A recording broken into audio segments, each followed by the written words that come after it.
Bueno, muy buenos días a todas, todes y todos. Bienvenidas a La Frívola, la sección del tablero de Canal Red, en la que hablamos de moda, política, banalidades, gilipolleces y en general todas esas cosas que a los señoros no les parece que sean importantes. Buenos días, Pau, ¿cómo estás? Qué honor estrenarme en La Frívola contigo. Bueno, el honor es para mí, que además se nota que te has puesto muy guapo para la ocasión. Y me alegra, porque justo es de esto de lo que me gustaría que hablásemos hoy, de lo guapas que somos, de lo guapes que estamos, los piropos, los halagos y otros asuntos de Estado, porque sin duda ese ha sido el temazo de esta semana. Así que si os parece bien, vamos a empezar recordando las palabras que la vicepresidenta del Gobierno y ministra de Trabajo, Yolanda Díaz, pronunció hace unos días en el programa Hora 25, dentro vídeo. Yo en mi puesto, igual que otras mujeres, seguramente nos acompaña Lucía, seguro que en su profesión, sufre discriminaciones por el sencillo hecho de ser mujer. ¿Usted hoy como vicepresidenta sufre discriminación? Sí, les he contado antes de entrar aquí un caso que he vivido en el patio del Congreso. ¿Cuál? Con un compañero suyo. Y lo he sufrido ante la presencia manifiesta de muchos profesionales suyos. ¿Qué Yo, pasó? y soy vicepresidenta del Gobierno. ¿Y qué pasó? Pues sencillamente que un periodista sin rubor me dijo directamente, me hizo un apelativo, ¿no?, a mi estado físico, que le importaba poco lo que yo dijera en la tribuna, que estaba muy bien, pero que el aspecto físico, que estaba cada día más guapa.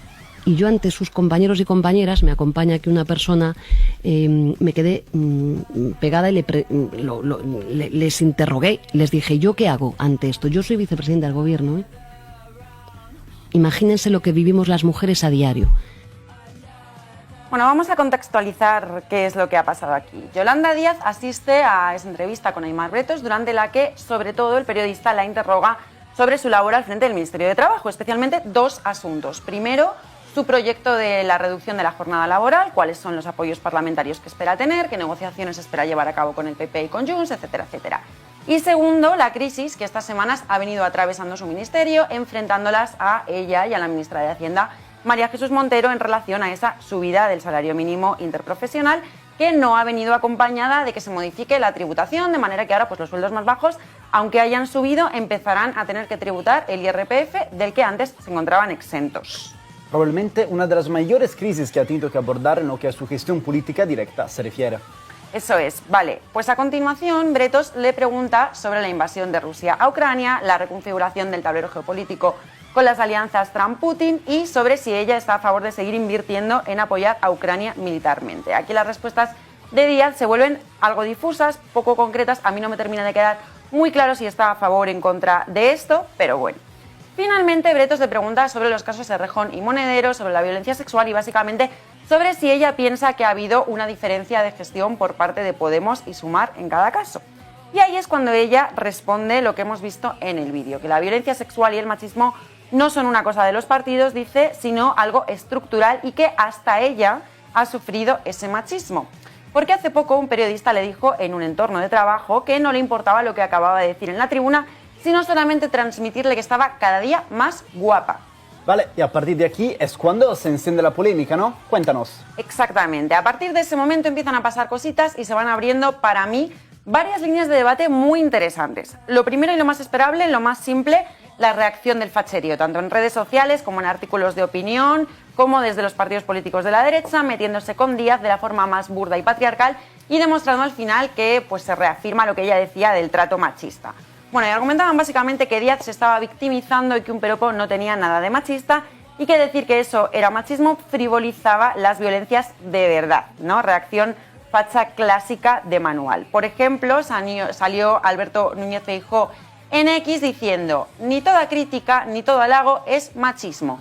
Machismo es que el hombre pretenda prevalecer sobre la mujer solo por el hecho de serlo. Basta de frivolizar con conductas que a veces cuestan vidas. Combatir el machismo es denunciarlo si lo hay en tu partido, no usarlo de comodín.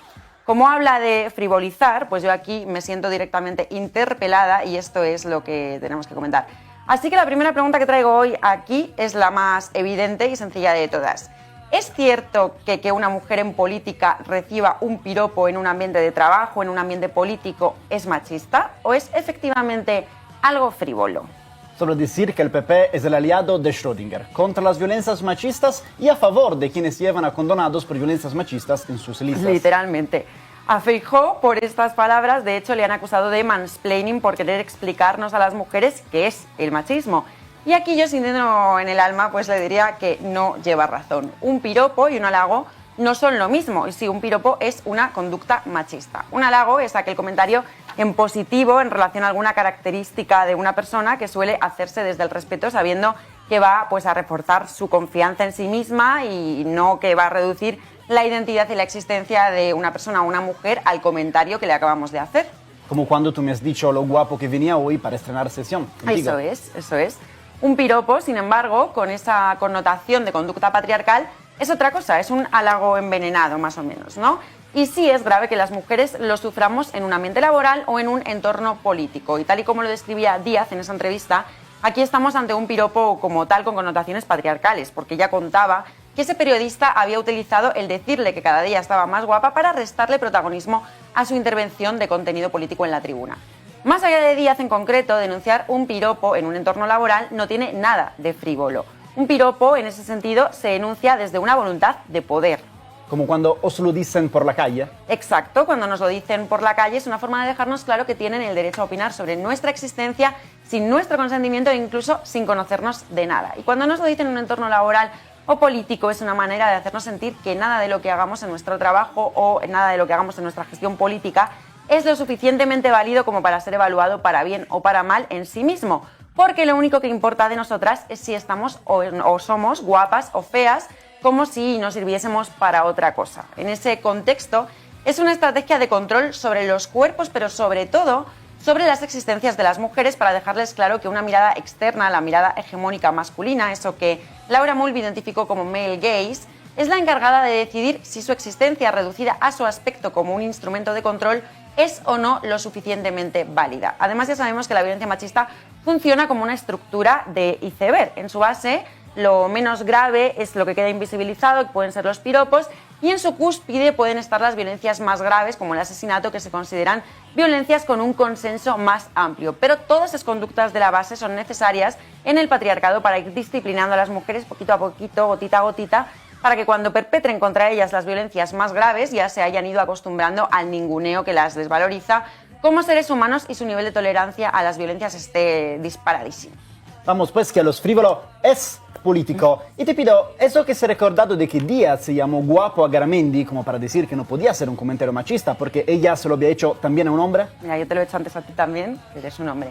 Bueno, pues es una estrategia que también hemos visto a menudo, esa de comparar una misma conducta proveniente de una mujer y dirigida a un hombre. Pero no se puede comparar, para empezar, porque el contexto sociocultural en que esas conductas o comentarios se insertan, que es estructuralmente patriarcal, hace que ni las causas por las que se hacen sean las mismas, ni sus efectos tampoco.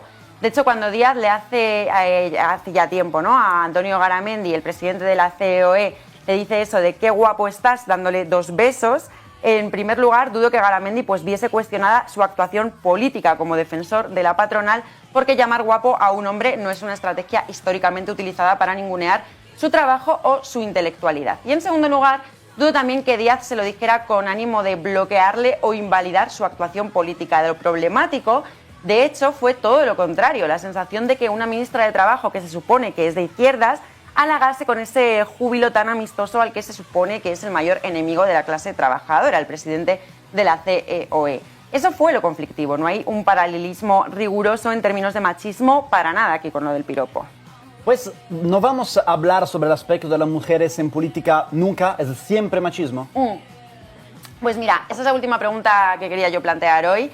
En mi opinión, no es que podamos, es que debemos hablar del aspecto de las mujeres en política y de los hombres en política también. Si no, supongo que no haríamos una sección como la frívola, ¿no?